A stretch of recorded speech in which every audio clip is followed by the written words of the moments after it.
2008 میں جب Peoples party ایک اپنی حکومت بنانے جا رہی تھی، پرویز مشرف اس وقت صدر تھے، تو تب جو بڑے نام زیر گردش تھے اس وقت یوسف رضا گیلانی کے علاوہ مخدوم امین فہیم اور شاہ محمود قریشی کا نام جو ہے یہ اس وقت سر فہرست تھا کہ یہ 3 لوگ تھے جن کو جو ہے وہ نامینیٹ کیا جانا تھا، یا ان کے بارے میں بات کی جا رہی تھی کہ ان تینوں میں سے کوئی ایک جو ہے وہ نامینیٹ ہوگا، لیکن قرعہ جو ہے وہ یوسف رضا گیلانی کے نام نکلا، اور شاہ محمود قریشی کو جو ہے اس وقت وزارت خارجہ ان کے حصے میں آئی۔ ایک اور چوتھا نام بھی تھا، چودھری احمد مختار کا نام بھی اس وقت گردش کر رہا تھا، لیکن یوسف رضا گیلانی پر قسمت کی دیوی مہربان ہوئی تھی اور وہ پھر ایک ایسے وزیر اعظم منتخب ہوئے کہ ایبسلوٹ میجورٹی کے ساتھ ایوان میں وہ وزیر اعظم منتخب ہوئے، پورے ایوان نے ان پر اتفاق کیا متفقہ طور پر، اور جتنا بھی عرصہ وہ ایوان میں رہے تو پارلیمان کے اندر جو ان کی کارکردگی تھی وہ دنیا کے سامنے ہے کہ وہ پارلیمان کو ٹائم دیتے تھے، وہاں پر جاتے تھے اور اپنی حکومت کی کارکردگی جو ہے وہ پارلیمنٹ میں بیٹھ کے بیان کرتے تھے۔ اس سے پہلے اگر ہم چلے جائیں پرویز مشرف کے دور میں، کہ جب کاف لیگ اقتدار میں آئی تھی اور میر ظفر اللہ خان جمالی وہ وزیر اعظم منتخب ہوئے، اس وقت پیپلز پارٹی کی جانب سے شاہ محمود قریشی کو وزیر اعظم کا کینڈیڈیٹ نامزد کیا گیا تھا، لیکن اس وقت سب کو پتا تھا کہ جو وزیر اعظم بننا ہے وہ تو وہی بنے گا جس پر صدر مشرف کا ہاتھ ہوگا، اور مسلم لیگ کاف سے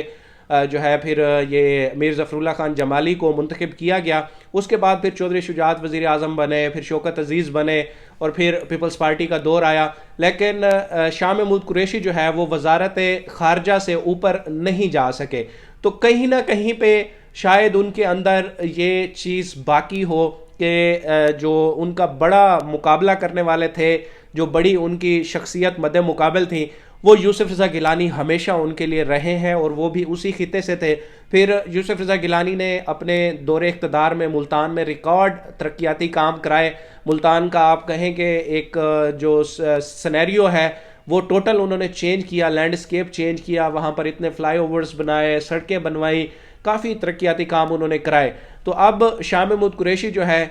وہ گن گن کر جو ہے وہ ان پہ اٹیک کر رہے ہیں، اور ایسی ایسی باتیں جو ہے آپ آج اگر آپ کوئی اس کی مزید آپ ڈیٹیلز جاننا چاہیں تو آج شاہ محمود قریشی کی سینٹ میں کی گئی تقریر آپ مکمل ضرور سنیں، تو اس سے آپ کو پتہ چلے گا کہ شاہ محمود قریشی کہاں سے بول رہے ہیں اور کتنا سخت وہ الفاظ ادا کر رہے تھے۔ لیکن ساؤتھ پنجاب صوبے کی جو سیاست ہے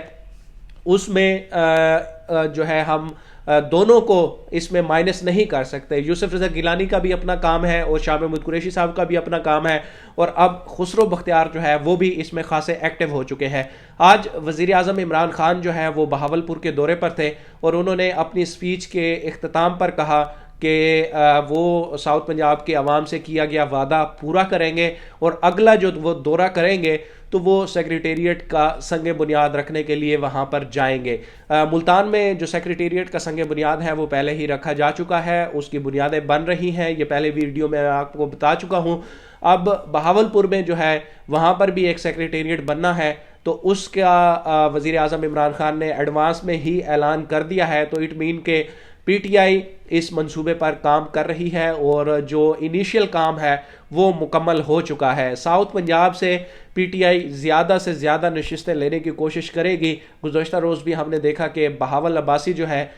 وہ پی ٹی آئی میں شامل ہوئے تھے۔ 2018 کے انتخابات میں بھی انہوں نے اچھے خاصے ووٹ لیے تھے، تقریباً 60,000 ووٹ انہوں نے سیکیور کیے تھے ایز این انڈیپینڈنٹ کینڈیڈیٹ، تو یہ پی ٹی آئی میں ایک اچھا اضافہ ہے۔ تو اب جو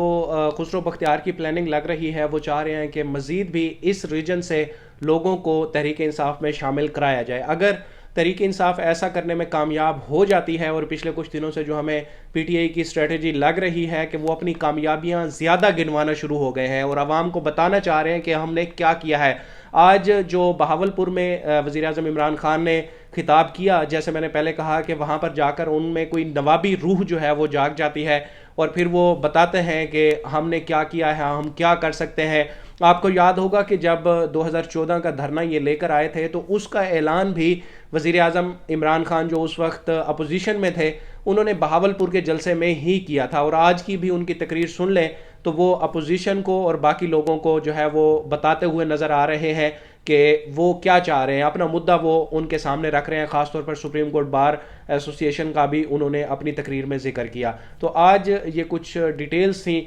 خاص طور پر جو ملتان کے پیر ہیں آپس میں جو ان کا ایک ٹاکرا چل رہا ہے، وہ ساری تاریخی پس منظر کے ساتھ میں نے آپ کے سامنے رکھی. اب تک کے لیے اتنا ہی، مجھے دیجیے اجازت. اللہ حافظ.